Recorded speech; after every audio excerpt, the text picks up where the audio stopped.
ಅವರು ಸಶರೀರವಾಗಿ ವೃಂದಾವನವನ್ನಾದರು. ಎಷ್ಟೋ ಜನ ಮಂತ್ರಾಲಯಕ್ಕೆ ಹೋಗ್ತಾರೆ, ನಿಂತುಕೊಂಡು ಏನನ್ನ ಪ್ರಾರ್ಥನೆ ಮಾಡ್ಕೋಬೇಕು ಅಂತ ಯಾರಿಗೂ ಸಹಿತ ಗೊತ್ತಿಲ್ಲ.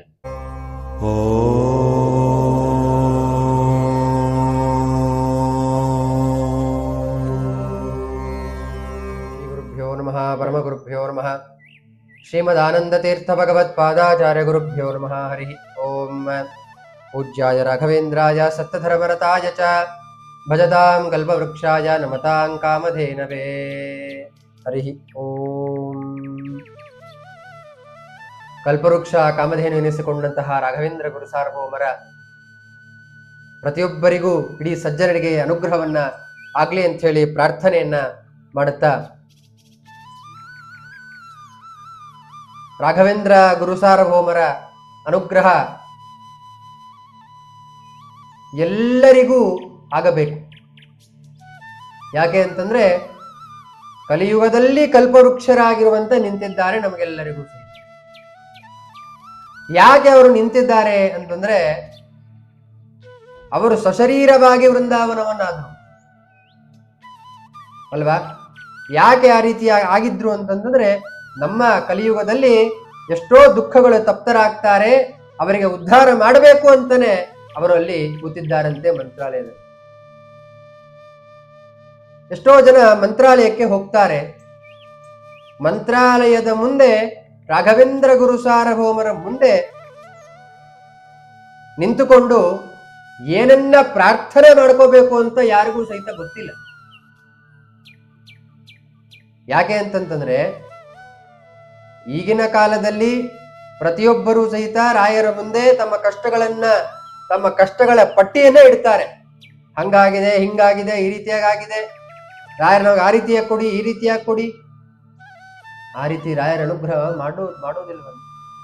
ಯಾಕಪ್ಪ ಅಂತಂದ್ರೆ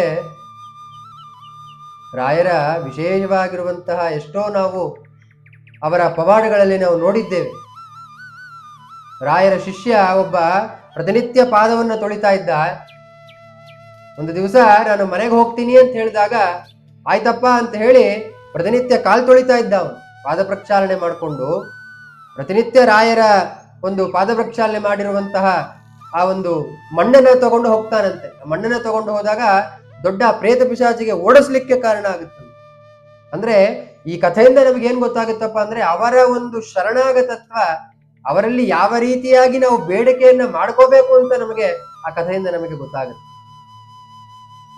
ಯಾಕೆಂತಂದ್ರೆ ಮಂತ್ರಾಲಯ ಮಂದಿರ ಮಾಂ ಪಾಹಿಯತಿವರ ಮಂತ್ರಾಲಯ ಮಂದಿರ ಅಂದ್ರೆ ಮಂತ್ರಾಲಯ ಎಂಬತಕ್ಕಂಥ ಮಂದಿರ, ಮಂದಿರ ಅಂತಂದ್ರೆ ನಮ್ಮ ಒಳಗಡೆ ರಾಘವೇಂದ್ರ ಸ್ವಾಮಿಗಳು ಕೂತಿದ್ದಾರಂತೆ.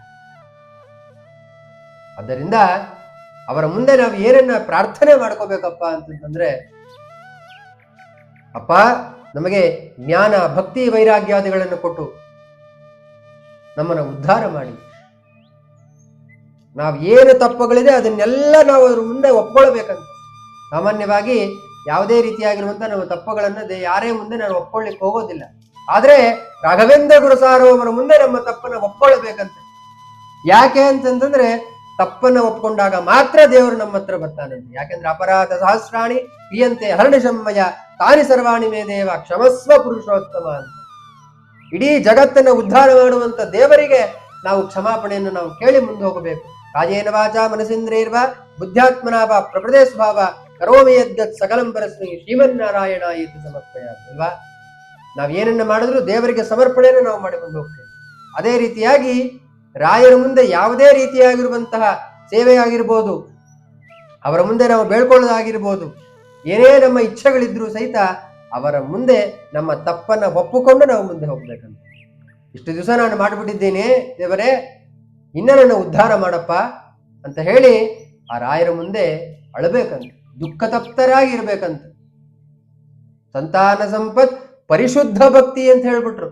ವಿಜ್ಞಾನ ವಾಗ್ದೇಹ ಸುಪಾಠವಾದಿಂದತ್ವ.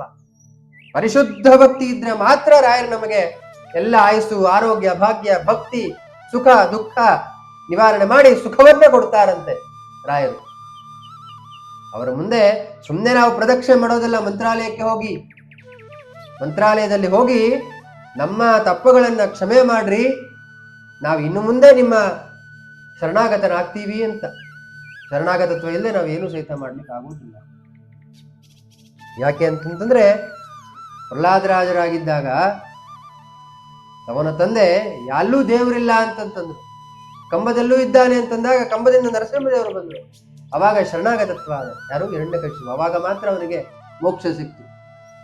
ಅವನಿಗೆ ಹೊರಾಯಿತು, ಮೇಲೂ ಕೆಳಗಡೆ ಎಲ್ಲೂ ಸಹಿತ ನನಗೆ ಮೃತರ ಹಾಕ್ಬಾರ್ದು ಅಂತ. ಒಂದು ಜಾಗ ಮಾತ್ರ ಬಿಟ್ಟಿದ್ದು ಅದರ ಹೊಸಲು, ಅದಕ್ಕೆ ಹೊಸಲಲ್ಲಿ ನಾವು ಯಾವುದೇ ಕಾರಣಕ್ಕೂ ಕುತ್ಕೊಳ್ಬಾರ್ದು. ಇಂತಹ ಒಂದು ಅದ್ಭುತವಾಗಿರುವಂತಹ ರಾಘವೇಂದ್ರ ಗುರು ಸಾರ್ವಭೌಮರಿಗೆ ನಾವು ಯಾವ ರೀತಿಯಾಗಿ ನಾವು ಬದ್ಧರಾಗಿರ್ಬೇಕು, ಯಾವ ರೀತಿಯಾಗಿ ಶರಣಾಗತ ಇರಬೇಕು.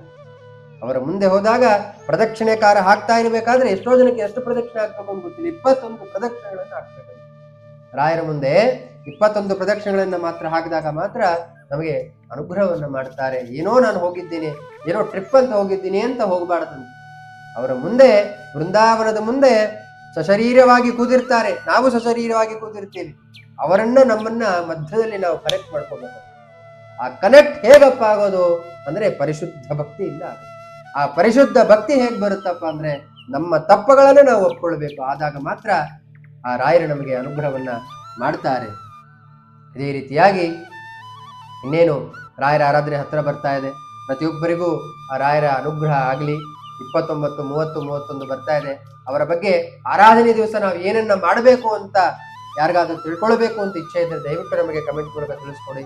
ಓಂ ಶ್ರೀ ರಾಘವೇಂದ್ರಾಯ ನಮಃ ಅಂತ ಹೇಳಿ ದಯವಿಟ್ಟು ಕಮೆಂಟ್ ಅನ್ನ ಮಾಡಿ.